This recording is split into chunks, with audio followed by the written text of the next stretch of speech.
The Thief of Always, Chapter 15, New Nightmares.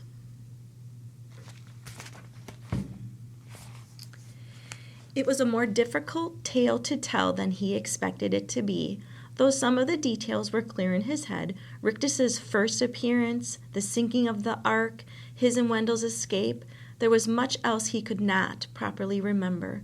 It was as though the mist he'd strolled through had seeped into his head and had there drawn a veil over the house, and much of it was contained. "I remember speaking to you on the phone 2 or 3 times," he said. "You didn't speak to us, honey," his mom replied. "Then that was just another trick," Harvey said. "I should have known." "But who was playing all those tricks?" his father demanded. "If this house exists, I say if, then whoever owns it kidnapped you and somehow kept you from growing up. Maybe he froze you." "No," said Harvey. "It was warm there, except when the snow came down, of course." "There has to be some sane explanation." "There is," said Harvey. "It was magic." His father shook his head. "That's a child's answer," he said, "and I'm not a child any more." "And know what I know," said Harvey firmly. "It isn't very much, honey," said his mom. "I wish I could remember more." She put a comforting arm around his shoulder. "Never mind," she said. "We'll talk about it when you've had a rest." "Could you find this house again?" his father asked him. "Yes," Harvey replied, though his skin ran with chills at the thought of going back. "I think so." "Then that's what we'll do." "I don't want him going back to that place," his mother said. We want you to know it exists before we report it to the police. You understand that, don't you?" Harvey nodded. "It sounds like something I made up." "I know, but it's not. I swear it's not." "Come on, sweetie," said his mom. "I'm afraid your room's changed a bit, but it's still comfortable. I kept it just as you've left it for years and years, hoping you'd find your way home. Then I realized if you ever did come back, you'd be a grown man, and you wouldn't want it decorated with rocket ships and parrots. So we had the decorators in. It's completely different now." "I don't mind," Harvey said. "It's home, and that's all I care about." In the early afternoon, as he slept in his old room, it rained, a hard March rain that beat against the window and slapped on the sill. The sound woke him. He sat up in bed with the hairs at his nape pricking and knew that he'd been dreaming of Lulu. Poor lost Lulu, dragging her misshapen body through the bushes, her flipper head clutching the Ark animals she dredged up from the mud. The thought of her unhappiness was unbearable. How could he ever hope to live in the world to which he'd returned, knowing that she remained Hood's prisoner? "I'll find you," he murmured to himself. "I will, I swear." Then he lay back on the cold pillow and listened to the sound of the rain until sleep crept over him. Exhausted by his travels and traumas, he didn't wake again until the following morning. The rain had cleared. It was time to lay plans. "I bought a map of the whole of Mishap," his father said, unfolding his purchase and spreading it over the kitchen table. "There's our house." He had already marked the place with a cross. "Now, do you remember any of the street names around Hood's place?" Harvey shook his head. "I was too busy escaping," he said. "Were there any particular buildings you saw?" "It was dark and rainy." "So we just have to trust our luck. We'll find it," Harvey said, "even if it takes all week." It was easier said than done. More than 3 decades had passed since he'd first made his way through the town with Rictus, and countless things had changed. There were new plazas, new slums, new cars on the streets, and new aircraft overhead. So many distractions, all keeping Harvey from the trail. "I don't know which way is which," he admitted, after they'd been searching for half a day. "Nothing's the way I remember it." "We'll keep going," his father said. "It'll all come clear." It didn't. They spent the rest of the day wandering around, hoping that some sight would trigger a memory, but it was a frustrating business.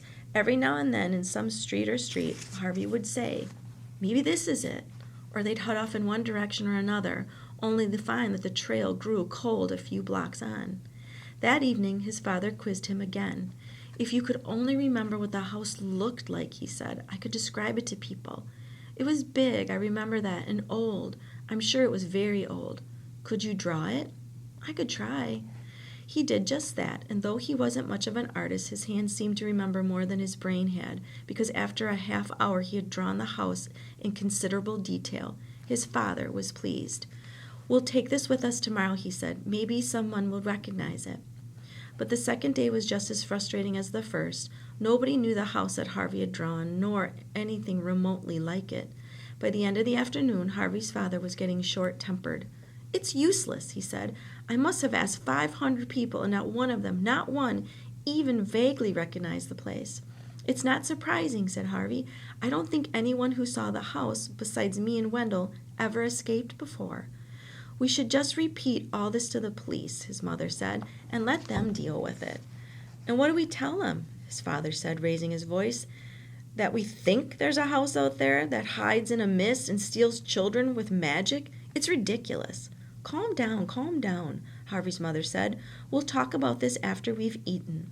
They trudged home, ate, and discussed the whole problem again, but without finding any solutions. Mr. Hood had laid his traps carefully over the years, protecting himself from the laws of the real world. Safe behind the mists of his illusion, he'd most likely already found 2 new and unwitting prisoners to replace Harvey and Wendell. It seemed his evil would go on, undiscovered and unpunished. The following day, Harvey's father made an announcement. "This search is getting us nowhere," he said. "We're going to give up." "Are you going to the police?" his wife asked. "Yes, and they'll want Harvey to tell them everything he knows. It's going to be difficult, son." "They won't believe me," Harvey said. "That's why I'm going to talk to them first," his father said. "I'll find somebody who will listen." He left soon after breakfast with a worried expression on his face. "This is all my fault," Harvey said to his mom. "We lost all that time together just because I was bored." "Don't blame yourself," she said. "We're all tempted to do things we regret once in a while. Sometimes we choose badly and we make mistakes." "I just wish I knew how to unmake it," Harvey replied. His mom went out shopping in the middle of the morning and left Harvey haunted by that thought. Was there some way to undo the damage that he'd been done? To take back the stolen years and live them here with his people who he loved and whom he loved dearly in return. He was sitting in his bedroom window trying to puzzle the problem when he saw a forlorn figure at the street corner. He threw open the window and yelled down to him, "Wendell! Wendell! Over here!" Then he raced downstairs. By the time he opened the door, his friend was on the step, his face red and wet with tears and sweat. "What happened?" he said. "Everything's changed." His words were punctuated by hiccups. "My dad divorced my mom, and my mom's so old. Harvey, and as fat as a house." He wiped his running nose with the back of his hand and sniffed hard. "It wasn't supposed to be this way," he said. "Well, was it?" Harvey did his best to explain how the house had deceived them, but Wendell was in no mood for theory. He just wanted the nightmare to be over. "I want things the way they were," he wailed. "My dad's gone to the police," Harvey said. "He's going to tell them everything." "That won't do any good," Wendell said despairingly. "They'll never find that house." "You're right," Harvey said. "I went to look for it with my mom and dad, but it was no use. It's hiding." "Well, it's bound to hide from them, stupid," Wendell said. "It doesn't want grown-ups." "You're right," said Harvey.